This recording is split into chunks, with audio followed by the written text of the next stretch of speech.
प्रदेश में अन्नदाता किसानों को सरकारी योजनाओं का समुचित लाभ पहुंचाने की दिशा में प्रयासरत योगी सरकार ने केंद्र की एग्रीस्टेक योजना को प्रदेश में वृहद स्तर पर लागू करने की कार्य योजना पर काम करना शुरू कर दिया है। केंद्र द्वारा फसलों के निरीक्षण व किसानों को लाभ पहुंचाने के दृष्टिगत एग्रीस्टेक योजना की शुरुआत की गई है, जिसका उद्देश्य देश में फसलों का एक केंद्रीय यकृत डाटाबेस तैयार करना है। ये डाटाबेस किसानों के लिए वन स्टॉप सॉल्यूशन की तरह काम करेगा, जहां उन्हें फसलों संबंधी समस्याओं के निराकरण, सरकारी अनुदान व प्रशस्ति प्रबंधन और विस्तृत बाजार तक पहुंच जैसी अनेकों सुविधाएं मुहैया हो सकेंगी। इसी तर्ज पर कार्य करते हुए सीएम योगी आदित्यनाथ की मंशा के अनुरूप प्रदेश में ई पड़ताल सर्वे को अंजाम देने की विस्तृत रूपरेखा पर कार्य शुरू हो गया है।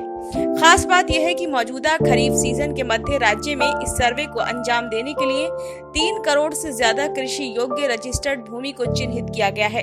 ये सर्वे 10 अगस्त से 25 सितंबर के बीच 2 चरणों में पूरा होगा। पहले चरण में 21 जबकि दूसरे चरण में 54 जिलों में ई पड़ताल सर्वे को अंजाम देने की प्रक्रिया शुरू हो गई है। इस प्रक्रिया को अंजाम देने के लिए पहले ही राज्य, जिला व तहसील समेत कुल 4 स्तरीय समितियों का गठन हो चुका है। इसके अंतर्गत मुख्य सचिव खुद स्टीयरिंग कमेटी की अध्यक्षता करेंगे, जबकि अन्य समितियां इम्प्लीमेंटेशन समिति के अंतर्गत कार्य करेंगी। सर्वे को अंजाम देने के लिए सभी स्तरों पर ट्रेनिंग, मॉनिटरिंग व मेंटोरिंग जैसे अहम पहलुओं को क्रियान्वित करने के उद्देश्य से कार्यशाला व बैठकों के आयोजन का दौर निरंतर जारी है। ई पड़ताल को प्रदेश में महज एक फसलों का डाटा एकत्रित करने वाले सर्वे के तौर पर नहीं, बल्कि 6 सूत्रीय लाभ का जरिया मानकर क्रियान्वित करने की रूपरेखा रखी गई है।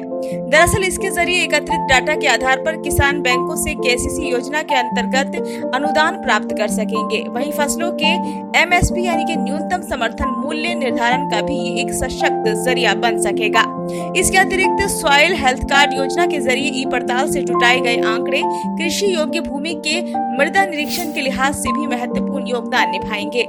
इससे किसानों को अपनी भूमि की उर्वरता के आधार पर फसलों की बुआई का उचित विकल्प मिल सकेगा। वहीं कृषि भूमि पर फसलों के समुचित क्रॉप एरिया के निर्धारण और किसानों को फसलों संबंधी कस्टमाइज्ड एडवाइजरी जारी करने के लिहाज से भी ई पड़ताल सर्वे प्रमुख भूमिका निभाएगा। कुल मिलाकर सर्वे में प्रदेश के 75 जिलों के 350 तहसीलों के अंतर्गत आने वाले 3,10,002 लेखपाल अधीन क्षेत्रों के 3,05,983 ई पड़ताल क्लस्टर्स के आंकड़ों को समावेशित करने का लक्ष्य निर्धारित किया गया है, जिसे क्रियान्वित करने की तैयारी अभी से शुरू हो गई है। Bureau report, save India.